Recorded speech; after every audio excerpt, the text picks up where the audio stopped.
We opened the textbook for Armenian C153 course of Peter Cowie entitled Art, Politics, and Nationalism in Modern Armenian Literature. In this book, we are baffled to find out that nations and communities are only imaginary, and that national consciousness and national identity developed in modern times as a result of such imaginary thinkers. The book tries to teach that individual freedom stands above the nation or devotion to the motherland. What is this? Is this an ideological tutoring and political brainwashing, or is this a course on Armenian history and culture? In this textbook, you can find excerpts from Ronald Grigor Suni's infamous book.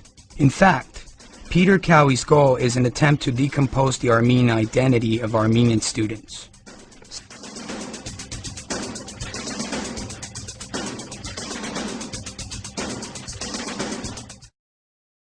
Simon Payaslian, a professor of modern Armenian history and literature at the Boston University. In 2007, he published his book, The History of Armenia. This book is written like a high school essay which supposedly includes the period of 3,000 years of Armenian history. The back of Payaslian's book includes a generous praise of his work by no other than the promoter of Turkish propaganda, Ronald Suni. For Payaslian, the earliest record of the name Armenia is the Behistun inscription from the 6th century BC. In fact, so far the earliest found record that mentions Armenia Armani is the inscription of Akkadian king Naram Sin made in the 23rd century BC. Payaslian also does not mention that the same Behistun inscription is trilingual and in fact mentions Armenia as a synonym for Urartu. Payaslian further distorts Armenian history by claiming that the Yervanduni royal dynasty is not Armenian. In the last part of this falsifier's book entitled Independence, Modernization and Globalization, Payaslian writes that between 1992 to 1994, more than 700,000 Armenians migrated out of Armenia, including 61% women. Payaslian uses an unreliable foreign-funded source, Het Online, and states that a large percentage decided to remain in their new host countries to work in various jobs, including prostitution. Simon Payaslian, The History of Armenia, page 221. Payaslian makes a cheap attempt at degrading the honor of Armenian women by twisting words and talking about large percentage, including prostitution. One wonders how it was possible for Payaslian to come up with any statistical percentage base. This really shows the true intent of Payaslian, who is simply fulfilling yet another political order through this book. Payaslian's handlers are preparing Simon Payaslian as the successor of Richard Hovhannisyan at UCLA.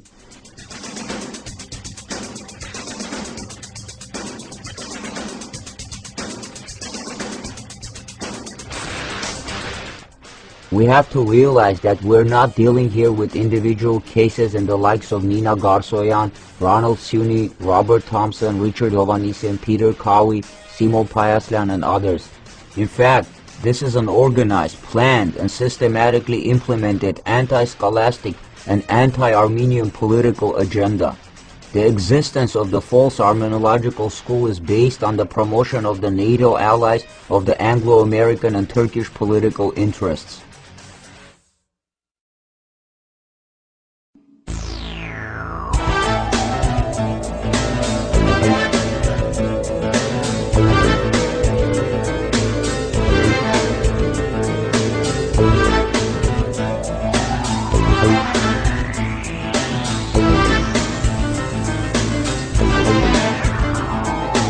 It is not news to anyone that the Turkish government is lobbying the US congressmen and senators by spending millions of dollars. At the same time, they spend considerable sums of money in trying to promote anti-Armenian propaganda in American universities and academic publications. The Turkish government implements financial transactions through its Chase Manhattan branch in Istanbul. The headquarters of the Chase Manhattan Bank in New York has accounts of affiliate charitable organizations which receive Turkish transactions for following distribution. It is not a coincidence that representatives of the false Armenological school in March of 2002 in Michigan University organized a closed-doors conference on the Armenian genocide entitled Turkish-Armenian dialogue, in which not coincidentally there were no scholars from Armenia present. The legendary Hrant Dink's newspaper Akos, in its March 22nd issue, exposed that the position of the Armenian participants was very appeasing to the Turkish side. The Armenian people have to understand that just because it seems that Richard Hovhannisyan, Ronald Sunni, and James Russell stand in defense of the recognition of the Armenian genocide does not mean that these falsifiers are in fact honest. The threat of recognizing the Armenian genocide has always been used in the United States as a political leverage and a type of blackmail on its own ally Turkey as part of its carrot and stick policy. In order to guarantee Turkish loyalty to American geopolitical interests, the US government keeps the issue of the Armenian genocide recognition in circulation, but never lets the issue find its justice.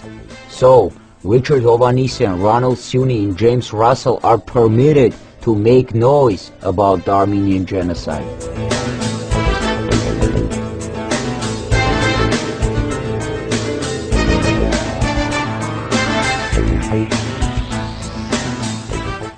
In 1997, the above-noted representatives of the false Armenological school agreed to collectively publish a 2-volume book entitled The Armenian People from Ancient to Modern Times, under the editorship of Richard Hovhannisyan.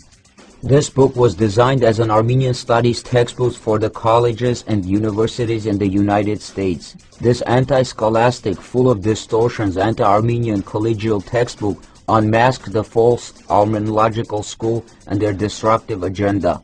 This book opens a new rift between the new generation of Armenians in Armenia and the diaspora. The guilt for this destructive and malicious endeavor falls not only upon the authors and the chief editor of the book, but also on some of the officials in the Armenian National Academy of Sciences. These officials, who in Soviet times were used to serving their Bolshevik masters in the Kremlin, have today found new paymasters in the United States. Because of financial expectations in forms of grants, they're bestowing medals, titles, and even honorary citizenship of Armenia to the representatives of the false Armenological school, who are truly sworn enemies of the Armenian people.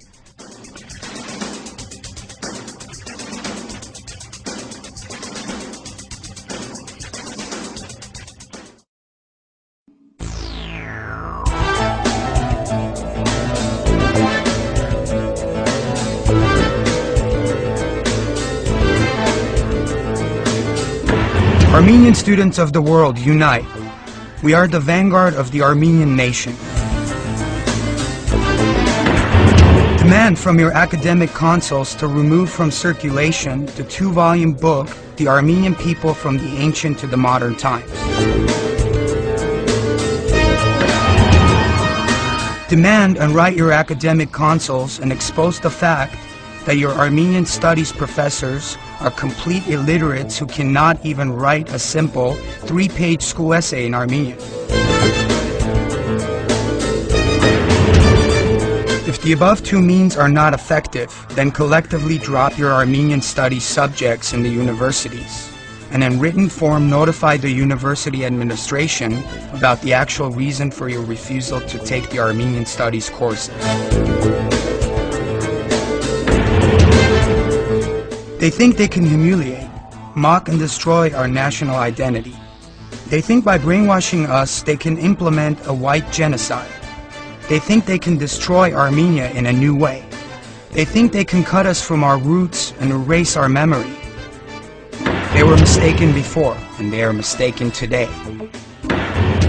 The Armenian people, from ancient to modern times, will live forever.